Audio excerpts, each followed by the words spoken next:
munaasabadan oo waayadan qabanqaabadeedu ay ka socotay halkan magaalada Boosaaso isla markaana dal iyo dibad la isaga yimi ayaa mid ka mid ah beelaha Puntland ku soo xusheen isla markaana lagu caleemo shubay Beeldaaje Cali Beeldaaje Salaad oo si rasmi ah uga mid noqday isimada Puntland horena Allah u naxariistay aabihii Beeldaaje Salaad oo ka dhaxlay beeldaajenimada munaasabadan oo Eliyartu isqabatay ayaa waxa ka soo qayb galay isimo nabadoono wasiiro maamulka degmada taliska booliiska gobolka Bari aqoon-yahano dhalinyaro haween iyo marti sharaf kale ugu horeyn waxaa goobta munaasabada laga akhriyay taariikh nololeedka beeldaajahan cusub ee Beeldaaje Cali Beeldaaje Yaasiin oo ah nin dhalinyaro halka isimo iyo waxgarad ay muujiyeen sida ay ugu faraxsan yihiin una soo dhaweynayaan beeldaajaha waxa uu ku soo barbaaray beeldaajuhu magaala ganacsiga ee Puntland Boosaaso waxa uu waxbarashadiisii ku soo qaatay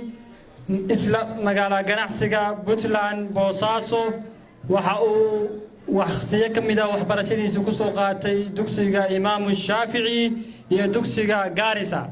inta kadib beeldaajuhu wuxuu u tallaabay wadamada galbeedka ee geeska Afrika si uu ugu soo qaato waxbarashadiisa heer jaamacadeed beeldaajuhu wuxuu waxbarashadiisii koowaad ku soo qaatay dalka Kenya caasimadda Nairobi beeldaajuhu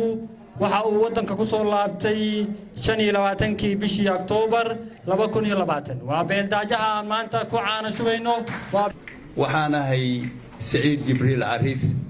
gudoomiyaha udiga qabanqaabada xafladda aan lagu caleemo saarayo Beeldaaje Cali Beeldaaje Salaad waxaan rabaa marka inaan ka mahad celiyo dadka isimada أنا وحنا هاي يحيى بلداج الصلاة أنا أقول الله يا أفكا إن ما بلداج الصلاة بذهان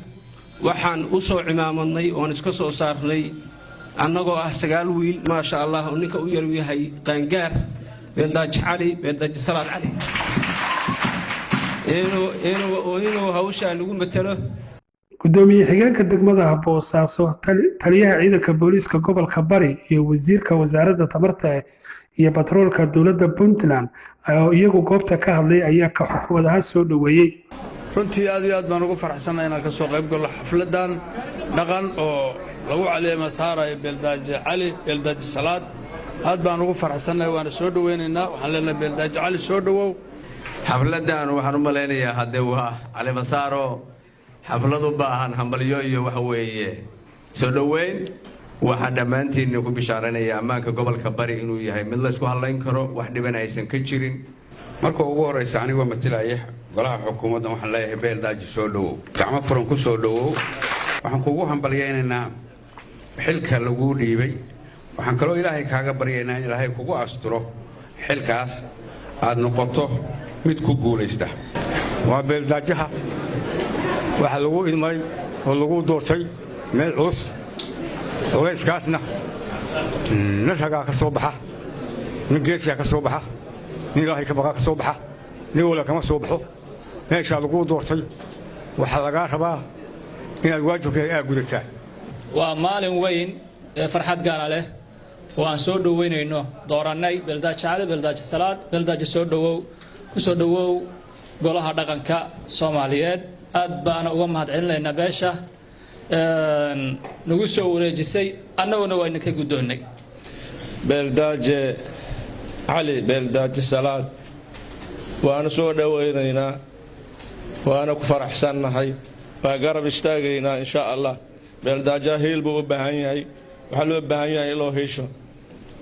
tan kale waa u ducaynaynaa ducuu naga raba waxa way mas'uuliyad buu qaaday mas'uuliyadaas waa mas'uuliyad weyn horta beeldaajaha waa loo duceeyay wixii hawl laga rabona iyo tilmaamana waa la siiyey beeldaajaha cusub beeldaaje adigu dhinaca waa ka nasiib badan tahay oo hadda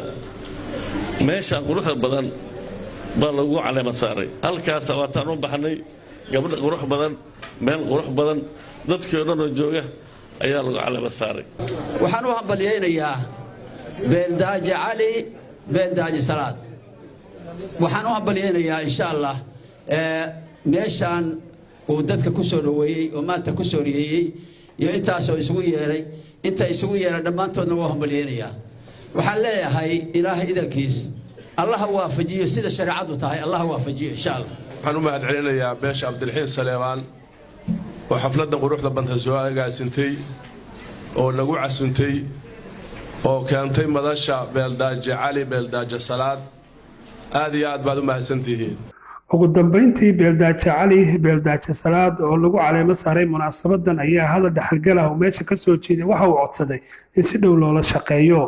waxaan rabaa inuu ilaahay xilkan la ii doortay inuu ilaahay igu asturo oo ilaahay iga dhigo kii cadaalad iyo sinaan ummadan Soomaaliyeed aanu dhimayo isin Cabdilxiin Saleemaan baan ahay laakiin waxaan dhahayaa isin Soomaaliyeed baan ahay ninkii cadaalad iyo sinaan ummadan ugu dhaqay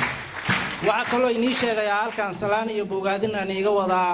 garaadka guud ee beelaha absame abtigeyna ah garaad kulmiye garaad maxamed garaad dool garaad wiilwaan oo ka soo qayb gali waaya xalfadan arrimo jira awgeed oo dalka Itoobiya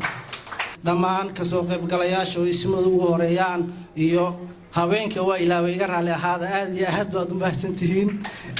xalfada dadka qurxinaya ayaa ka mid tihiin waxaan idin leeyahay Allah idin sharfo waalidkeen Allah u naxariisto ismadii intii dhimatay iyo inta noolba Allah nooga daba naxariisto wixii dhintana Allah u naxariisto inta nool ilaahay nooga daba naxariisto dhammaan ummadda Soomaaliyeed waxaan ilaahay uga baryayaa quluubtooda inuu ilaahay isku soo jeediyo Ahmed Sham telefishinka raadiyaha dowladda Puntland Boosaaso